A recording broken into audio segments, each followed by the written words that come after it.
An abusive stepfather in my eyes is what my city is. We're not biologically related, but he still loves me the same. We have our arguments and our quarrels over traffic and smog, an hour to reach Pico and Venice, and 2 to get back home. I'll never think of you as my real dad, even though he made me into the man I live to be today, and with that comes a sense of dread to leave him in August. I thank him for the memories. I thank him for the memories which we shared over cheap coffee and Monster Energy drinks. In my home on La Loma. In my home, I dream of moving on, but am filled with regret for hating my city so. I'd take it all back if I could, but the past is set in stone. I hope one day he'll come to see me and how I meant none of those harsh words. And I wish he'll understand that he's too different from where I grew. I'm a foreigner in this land. I'm a foreigner in this land, you see, a deportable deplorable. But in my suitcase, packed by an 11-year-old, I bring my hopes and dreams. Donald had no idea what to expect when he gave birth to my father here. He'd only known the practice of distilling whiskey on Isla and dancing with Grandma at Kaylee's. Donald had no idea what to expect when he fathered my father, and Lachlan had no clue that he'd be back in Scotland too. And here I sit in the City of Angels.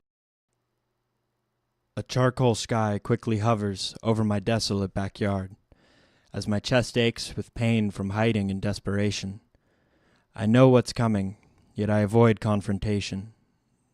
The sunset reds and oranges seem to be invisible. A cruel reality invokes hatred in my darkened soul. I hear myself repeat, I just want to be left alone.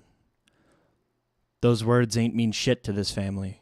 Only being 6 years old, senseless, I'm hurt. To him, feelings don't exist in this household.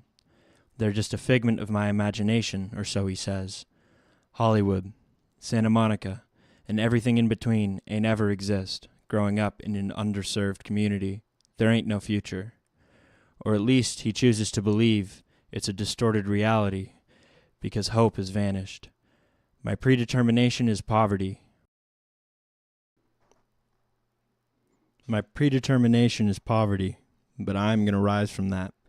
Slums between Mid-City and South Central are labeled as dangerous areas, and I was the one to blame if seen walking gangsters, mobs, and dealers around the corner of my house.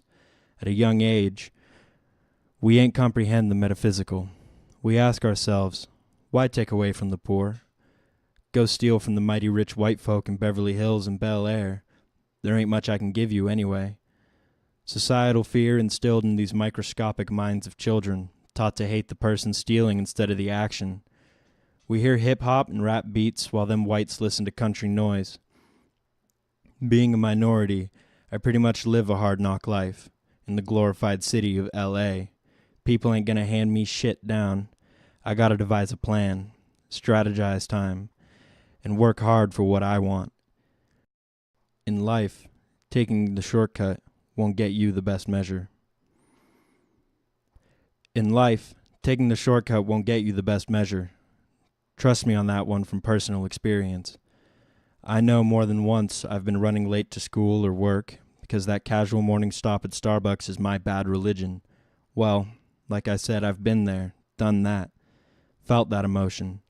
I know what it's like to get through the horrible 10 or 405 traffic on a weekday morning with absolute content, yet worriness about being late. I stare at the morning skies. The bright, soft shades from the color wheel now seem to ignite my inner spirit.